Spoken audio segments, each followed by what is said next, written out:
জুলাই আমাদেরকে কি ঐক্যর বন্ধনে সুদৃঢ় করেছে। আজকে যদি আমরা নিজেরা যদি একজন আরেকজনের পেছনে যদি লেগে থাকি, আমরা যদি সুশাসন প্রতিষ্ঠা করার জন্য, ন্যায় বিচার প্রতিষ্ঠা করার জন্য, গণতন্ত্র প্রতিষ্ঠা করার জন্য যদি কাঁধে কাঁধ মিলিয়ে যদি আমরা কাজ না করি, তাহলে কিন্তু কি আমাদেরকে কুবলে খাবে। সেই অপশক্তি আমাদেরকে গত 15-17 বছর ধরে আমাদেরকে আটকে রেখেছিল।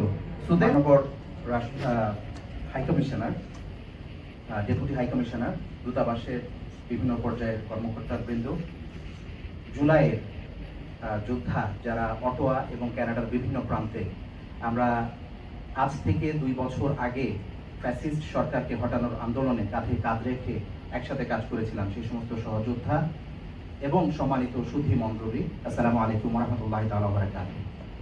আমার মনে পড়ছে 2024 সালের ঠিক এই দিনে আমাদের কর্মসূচি ছিল পার্লামেন্টে আমরা আলহামদুলিল্লাহ বাংলাদেশ কমিউনিটির সদস্যদেরকে নিয়ে প্রায় 5 শতাধিক মানুষ ছিলেন। সেখানে এসে আমরা মিষ্টি খাওয়ার মাধ্যমে এই ফ্যাসিস্ট হাসিনার যে বিদায়, এটাকে ঘটা করে আমরা উদযাপন করেছিলাম। এবং উদযাপন করার পরপরই আমরা ছুটে এসেছিলাম এই হাইকমিশন প্রাঙ্গণে। আপনারা যারা মনে করতে পারছেন ওই 2024 সালের 5ই আগস্টের কথা, আমরা এসে সাথে সাথে বলেছি ছুঁড়ে ফেলতে হবে শেখ হাসিনা সহ ফ্যাসিস্ট সরকারের দোসরদের ছবি, তার আত্মীয় স্বজন সহ যারা আছে তাদের ছবিটা নামিয়ে ফেলতে হবে। এবং এই দূতাবাসকে শুধু ছবি নামানোর মাধ্যমে নয়, পরিপূর্ণভাবে ফ্যাসিস্ট মুক্ত করতে হবে। তৎকালীন যিনি ডেপুটি হাই কমিশনার ছিলেন, তিনি আমাদের কথা শুনেছেন এবং তাৎক্ষণিকভাবে এই দূতাবাস প্রাঙ্গণ থেকে ফ্যাসিস্ট হাসিনার যে বিভিন্ন ছবি, বিভিন্ন কুকীর্তির যে প্রমাণ ছিল, সেগুলোকে তাৎক্ষণিকভাবে নামিয়ে ফেলেছেন।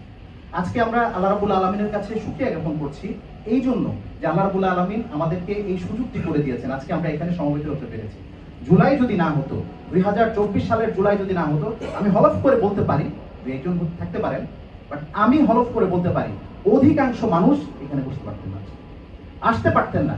আমরা কখনো কোনোদিন বাংলাদেশ হাই কমিশন প্রাঙ্গণে আসবো, ভেতরে ঢুকবো, এই সাহসটি করতে পারতাম না।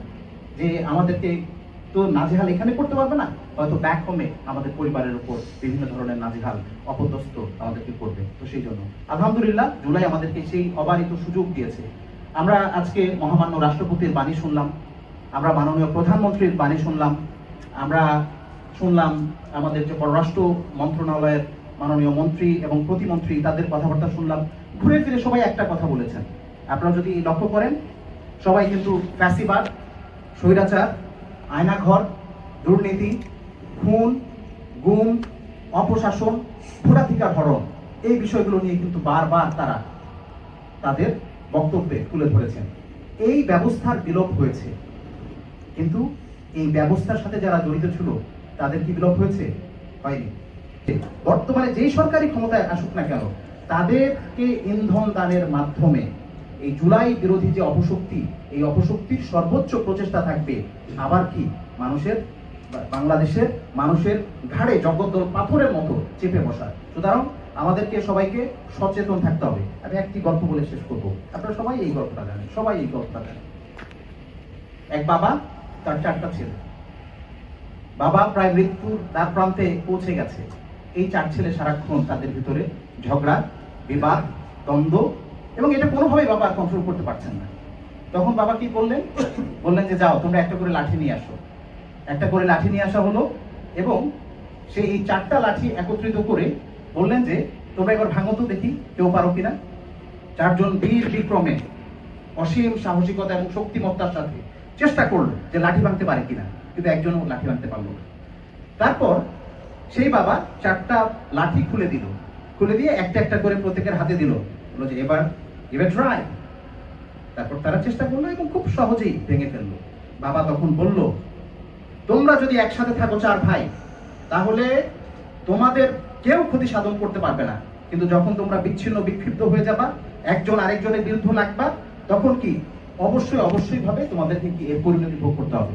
সম্মানিত ভাই এবং বন্ধুরা, সম্মানিত বোনেরা যারা উপস্থিত আছেন, এবং বিশেষ করে সরকারি দল, বিরোধী দল এবং অন্যান্য দলের যে সমস্ত নেতা কর্মী সমর্থক যারা এখানে উপস্থিত আছেন, আপনাদেরকে মনে রাখতে হবে জুলাই আমাদেরকে কি ঐক্যর বন্ধনে সুদৃঢ় করেছে।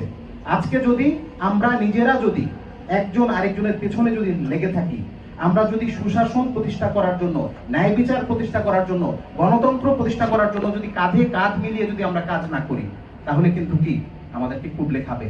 সেই অপশক্তি আমাদেরকে গত 15-17 বছর ধরে আমাদেরকে আটকে রেখেছিল।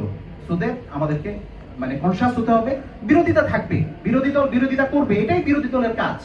সুতরাং তাদেরকে স্পেস দিতে হবে। এই দেশেও বিরোধিতা করা হয়, এই দেশেও প্রাইম মিনিস্টার থেকে নিয়ে শুরু করে প্রত্যেকটা ইলেক্টেড অফিসিয়ালকে বিরোধিতার সম্মুখীন হতে হয় এবং কঠিন শব্দ বাক্য বানে জর্জরিত হতে হয়। আমরা জানি যে ট্রুডোর নামের আগে কি শব্দটা সবাই ইউজ করতো, এফ দিয়ে শুরু। তো এটা সবখানে এটা, কিন্তু তাই বলে তাদেরকে কি দমিত করা হয়েছিল, তাদের উপর কি আঘাত করা হয়েছিল? আমরা এই অনৈক্যের সুযোগ দিব না। আমাদেরকে সবাইকে ঐক্যবদ্ধ থাকতে হবে। জুলাইয়ের চেতনা হচ্ছে ঐক্যবদ্ধভাবে সুখী সমৃদ্ধশালী একটি বাংলাদেশ গড়ে তোলা। আসুন আপনারা সবাই মিলে সুখী সমৃদ্ধশালী বাংলাদেশ গড়ার লক্ষ্যে একযোগে কাজ করে যাই।